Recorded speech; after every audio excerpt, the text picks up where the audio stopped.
Hello, ഇന്നൊരു cooking video ആയാലോ. അപ്പോൾ എന്നും രാവിലെ ഹരിയുടെ ലഞ്ച് കൊണ്ടുപോകണം. അപ്പോൾ ഞാൻ എന്തുണ്ടാക്കുമെന്ന് വിചാരിച്ചിരിക്കുമ്പോഴൊക്കെ എന്നെ ഹെൽപ്പ് ചെയ്യുന്നത് ഷാൻജിയുടെ കുക്കിംഗ് ചാനലാണ് കേട്ടോ. അപ്പോൾ ഇന്ന് നമ്മൾ ഉണ്ടാക്കാൻ പോകുന്ന ഒരു വെണ്ടയ്ക്ക മപ്പാസാണ്. ഞാൻ ആദ്യമായിട്ടാണ് കേട്ടോ ഉണ്ടാക്കാൻ പോകുന്നത്. ഒരു പാൻ എടുത്ത് വയ്ക്കുക, എന്നിട്ട് കുറച്ച് എണ്ണ ഒഴിച്ചിട്ട് ആവശ്യത്തിന് വേണ്ടിയിട്ട് വെണ്ടയ്ക്ക ഇട്ട് നന്നായിട്ടൊന്ന് വറുത്ത് കോരി മാറ്റുക. അതേ എണ്ണയിൽ തന്നെ നമുക്ക് പച്ചമുളകും അതേപോലെ സവോളയും കൂടി ഇട്ട് വഴറ്റി കൊടുക്കുക.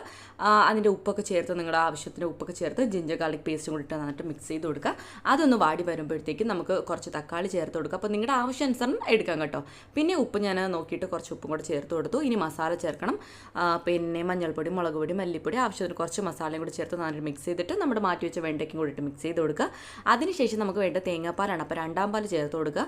അത് നന്നായിട്ടൊന്ന് തിളച്ച് ഒന്ന് വറ്റി വരുമ്പോഴത്തേക്കും നമുക്ക് എന്ത് ചേർത്ത് കൊടുക്കാമെന്ന് വെച്ചാൽ കുറച്ച് പെപ്പർ പൗഡറും അതേപോലെ തന്നെ ഒന്നാം പാൽ ചേർക്കണം. ഒന്നാം പാൽ ചേർത്ത് കഴിഞ്ഞാൽ നമുക്ക് അടുപ്പ് ഓഫ് ചെയ്യാം കേട്ടോ. അപ്പോൾ ഇത്രയേ ഉള്ളൂ, ഭയങ്കര സിമ്പിളല്ലേ. അപ്പോൾ ഞാൻ വളരെ കുറച്ചാണ് ഉണ്ടാക്കിയത്, കാര്യം ഞങ്ങൾക്ക് ഒരു നേരത്തേക്ക് വേണ്ടിയിട്ടാണ് കേട്ടോ. അപ്പോൾ ഇതിൻ്റെ ടേസ്റ്റ് എങ്ങനെയുണ്ടെന്ന് വെച്ചാൽ ഞാൻ ആദ്യമായിട്ടാണ് ട്രൈ ചെയ്യുന്നത്, പക്ഷേ അടിപൊളി.